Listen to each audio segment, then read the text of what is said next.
urgent. Russia is in a fiery collapse. Ukraine delivers a strike of unprecedented power, a shocking sensation. Our latest missiles and drones are breaking through defenses and turning the enemy's military and energy facilities into fiery ruins. Which Ukrainian innovations are scorching the Russian rear? Why are these systems already being called a technological breakthrough capable of changing the course of the war? All the explosive details. Watch now. Self-propelled artillery, mortars, drones, electronic warfare, shells, ammunition, communication systems, air defense, missiles. Ukraine is actively ramping up the production of its own military equipment and ammunition. Production is becoming increasingly precise, large-scale, and technologically advanced. During this war, Ukraine has already reached a milestone. Almost 60% of the weapons we have, the weapons our soldiers use, are Ukrainian-made, and these are powerful weapons with many advanced features. This is no longer just a local industry. Ukraine is building its own military technological shield, a network of production lines, testing grounds, and combat units that turn ideas into weaponry.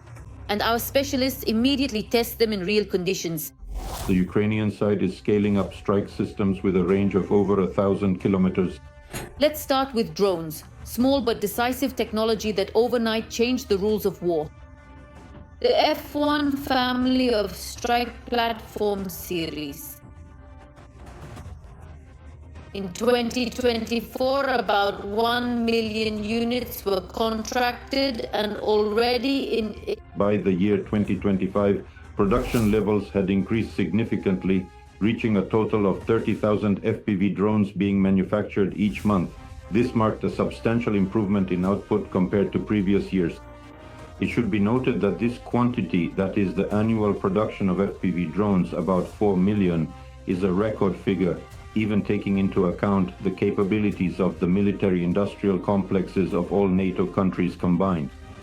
In other words, at this moment, the Ukrainian defense industrial complex is producing an unprecedented number of unmanned aerial vehicles.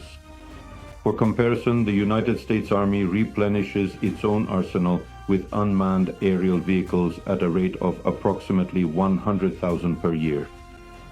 Once again, I want to emphasize, the Ukrainian defense industry produces up to 4 million drones. The technological production recipe is simple.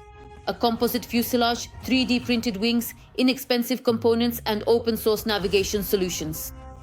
All this makes it possible to produce working platforms in batches. But you can't cut costs on electronics. Navigation and guidance systems make the drones resistant to Russian electronic warfare. Otherwise, mass waves of launches won't break through the enemy's dense defenses. In parallel with drones, a strategic direction is also developing. Here, the key players are missiles and missile systems that strike at the enemy's rear, depriving them of fuel, depots, and command nodes. Neptune is a domestic anti-ship and coastal missile system that has strengthened the security of maritime borders and given Kyiv tools to impact the enemy's logistics in the Black Sea. Here, an unprecedented case in world history has occurred. The point is that Ukraine, as a country that effectively does not possess a navy, has inflicted severe damage on the Russian Federation by destroying up to 35% of the Black Sea Fleet's vessels at one time. According to the British side, the naval activity of the Russian Federation in the Black Sea Basin has decreased as a result of the use of strike drones and, accordingly, naval drones. It has dropped to a historic minimum. Another important milestone is the FPV-5 Flamingo cruise missile. This is a fully Ukrainian development with a declared range of up to 3,000 kilometers. For comparison, the legendary American Tomahawk has a strike range of 1,600 kilometers. The Tomahawk's warhead is about 500 kilograms, while the Flamingo's warhead is around 1,150 kilograms. The most recent documented evidence of the Flamingo's use is a strike on the oil terminal in Tuapse. Moreover, Russian public channels themselves confirm that the Ukrainian side used these strike assets. By combining small drones and large cruise missiles, Ukraine gains both scale and strategy. Drones keep the enemy on edge, missiles strike critical targets, and together this seriously undermines the enemy's ability to wage a prolonged war. But Ukrainian defense is not just about small and large systems, but also time-tested developments like Bohdana, Stugna, and other artillery and anti-tank systems, which provide mobility, firepower resilience, and operate within a unified strike network. Drone reconnaissance, artillery adjustment, precision missile strike. So at 40% of the Russian budget depends on revenues from the sale of oil and petroleum products. And accordingly, taking into account this budget-forming sector of the occupying country, adjustments are made to the actions of the Ukrainian side, namely the use of strike drones and means of destruction. We're talking about the Flamingo and Neptune systems in the context of neutralizing the oil refining complex of the Russian Federation. According to the Russian side's assessment, losses resulting from the Ukrainian strike on the oil refining complex of the Russian Federation are estimated at around $100 billion.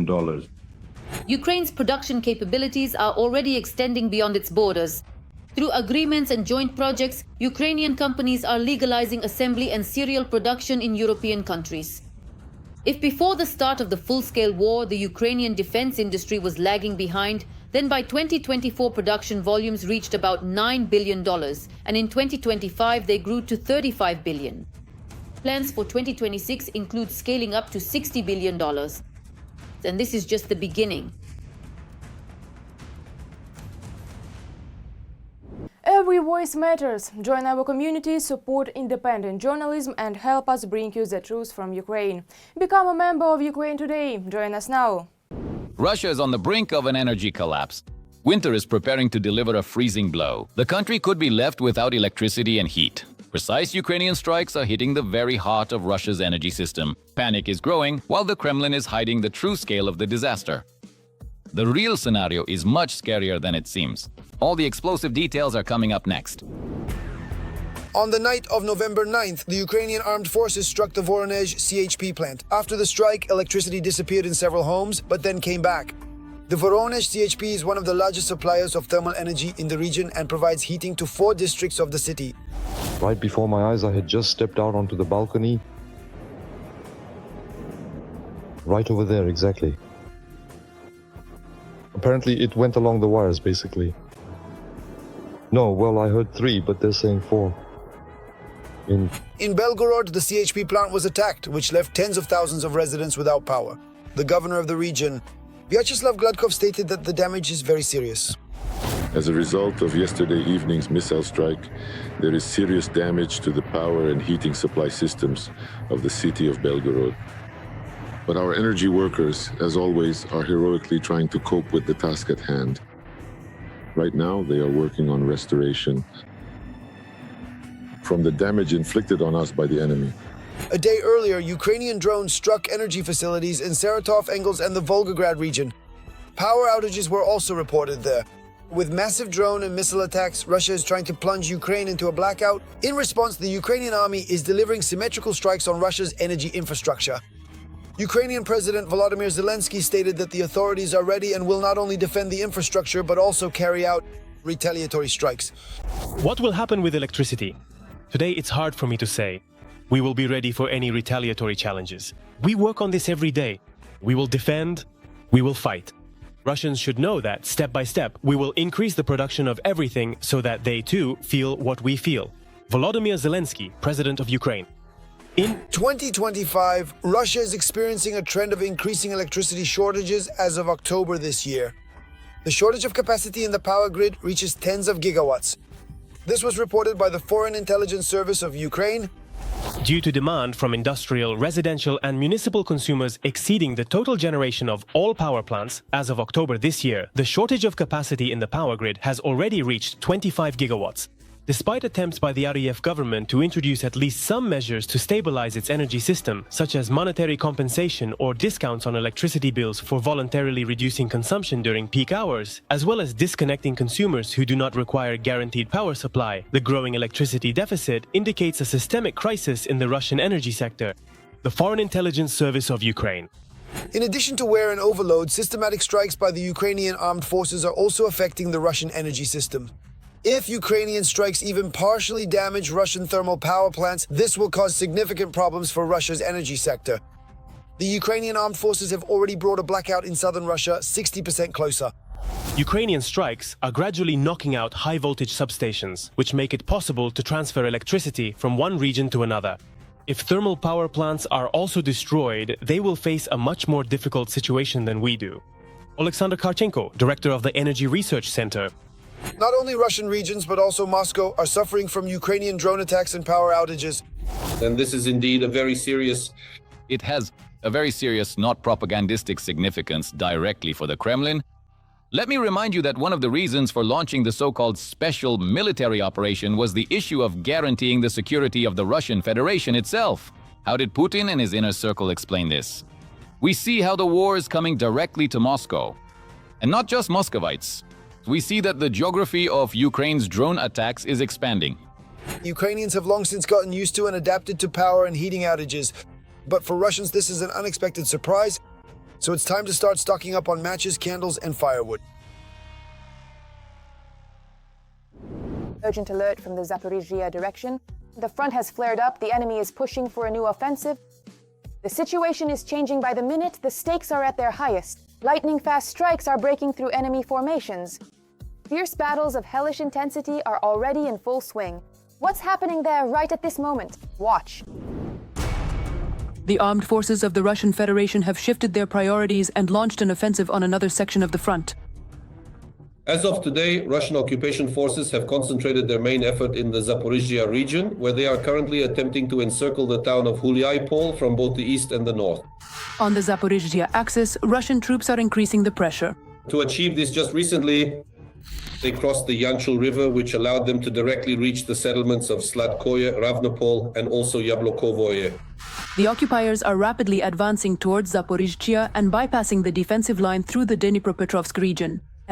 To the north, along that same Yanchul River, Russian occupation forces are also trying to increase pressure on the Dnipropetrovsk region, moving toward Pokrovsk through Mezhdurechye, Volchye, Voronaya, and along the way.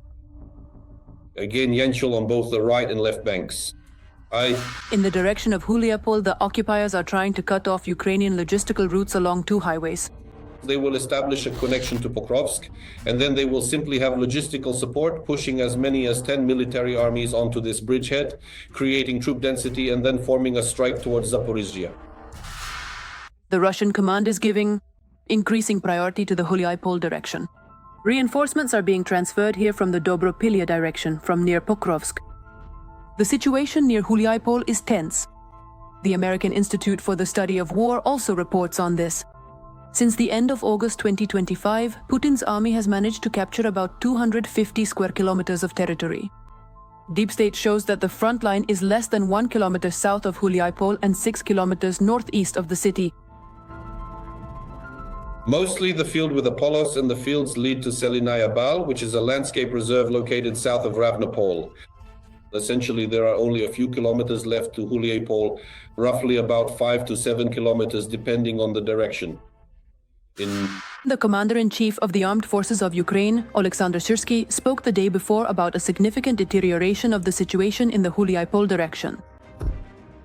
The situation has significantly worsened in the Oleksandrivka and Huliaipol directions, where the enemy, taking advantage of numerical superiority in manpower and equipment, advanced during fierce fighting and captured 3 settlements. The military groupings of the southern forces are engaged in exhausting battles for Ravnopilya and Yablokove. Appropriate support measures are being taken. The aggressor has suffered significant losses from combined fire. About the Russian advance.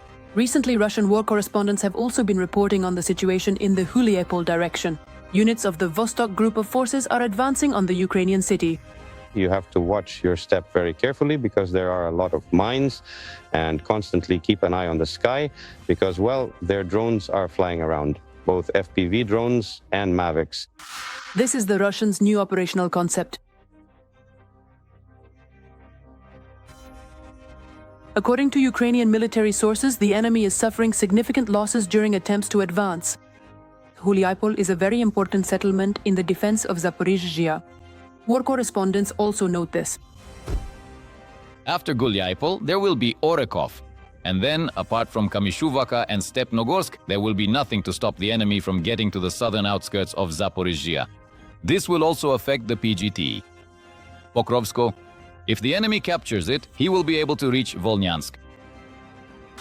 The Russian army is carrying out systematic airstrikes on Pokrovska in the Dnipropetrovsk region.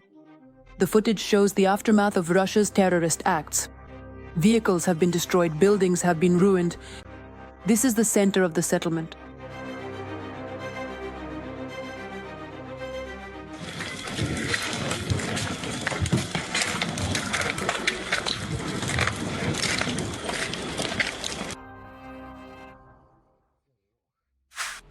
The Russians' plans are to strike at the rear to complicate supply lines, destroy logistics and drone operators, as well as to carry out targeted incursions behind the lines.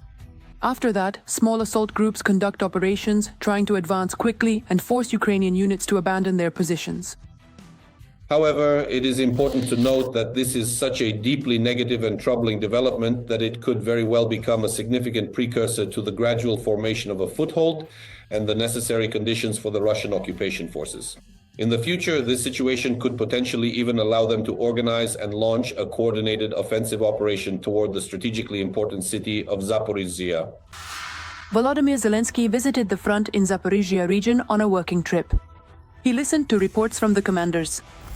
Wishing you health, guys. Glory to Ukraine. It is my honor to be here today and to present awards to the members of the 65th Brigade. Thank you for what you do for defending Ukraine. Despite the enemy's efforts, the fighting continues. The best assault units are fighting for every centimeter of our land.